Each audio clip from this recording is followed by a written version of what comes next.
Hi folks, I'm glad you're all here. Thank you very much for joining me today. It is Thursday, March 7th, 2024, and I'm a little suspicious, a little shocked about the recent information about the fires there in Texas.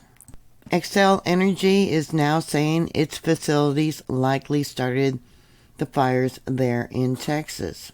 In the past, many energy companies that did cause fires fought adamantly to deny their wrongdoing.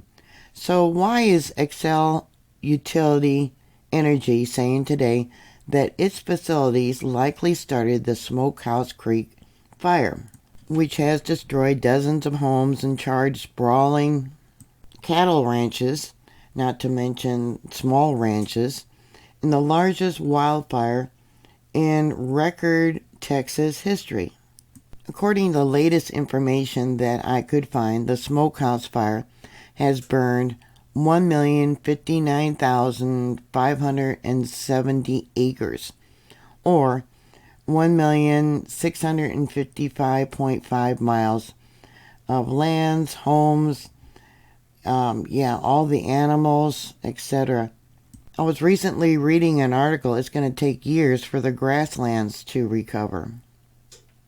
They are saying that based on current available information, Xcel Energy acknowledges that its facilities appears to have been involved in the ignition of the Smokehouse Creek fire.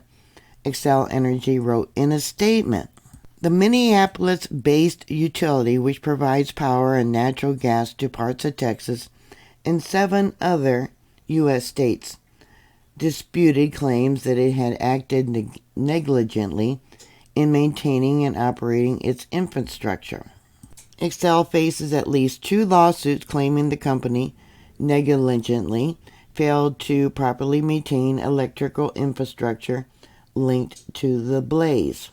The Smokehouse fire, which has burned over 1 million acres, 1 million, almost 60,000 acres, since erupting in the Texas Panhandle last month, has been connected to 2 deaths. At least 64 homes were destroyed in the fire, Xcel said in a statement in which it encouraged people with property or livestock lost in the blaze to submit claims directly to the utility. The company said the second Texas fire, dubbed the Windy Deuce fire, did not appear to have been started by its infrastructure. Now, the Windy Deuce fire has burned 144,206 acres, or 225.32 miles of area. Last Friday, a Texas homeowner who said their home was burned in the Smokehouse fire sued Xcel, claiming that the power pole owned by the company's subsidiary was in poor condition before it fell and sparked the fire. A second lawsuit filed on Wednesday on behalf of a North Texas ranch likewise claimed that Xcel had a duty to maintain electrical equipment, but negligently failed to properly repair and inspect its power line poles leading to the Smokehouse fire. The lawsuit said that the fire killed cattle and damaged buildings on the ranch, among other harms. I guess Xcel also faces hundreds of lawsuits in Colorado, where the costliest wildfire on record in the state, called the Marshall Fire, killed 2 people and destroyed nearly 1,100 homes in December of 2021. The company denies its power lines were to blame. As of yesterday, Wednesday, the Smokehouse Creek fire was 44% contained, meaning that percentage of the area touched by the fire has been secured from spreading further. I don't think they're reporting the death of a volunteer fire chief in the town of Fritch. He died Tuesday while fighting a structure fire that did not appear to be related to the wildfires. That's what they're saying. I don't know if it's true or not. NBC News reported that Zeb Smith entered the building to check on people inside, but never came out. Smith died from his injuries, according to a Facebook post from the Hutchinson County Office of Emergency Management. Hutchinson County OEM spokesperson Brandon Strope said that the fire was not related to the wildfire raging in the region.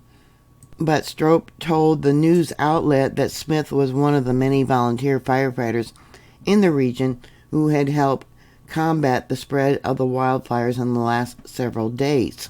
The wildfires in the Panhandle have brought havoc on the ecosystem, and farmers and ranchers need to make a living.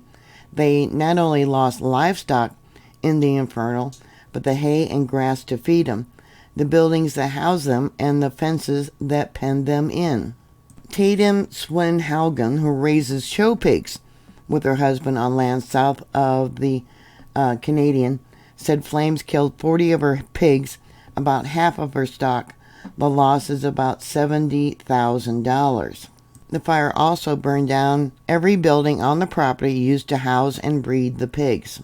She said that the buildings need to be rebuilt soon so they can breed enough pigs to sell during their busy season in the fall. Now they're saying that the grasses will be able to sprout back and recover fairly quickly over winter. They are alive below the ground. Only the dead part of the plants above ground burned. In those systems with perennial plants, once it rains and temperatures rise, the grasses and forbs will sprout back within a few weeks. The plants will recover nicely as long as they're not in a long-term drought. So do you really think that the land is going to grow back? And what are they going to do about the wells and the pumps, and the plastic lines? They're all going to have to be replaced for water for the cattle. What are your thoughts? Put your comments down below. Thank you very much for watching. Please like, share, and subscribe. And I'll talk to you later. God bless you. Bye.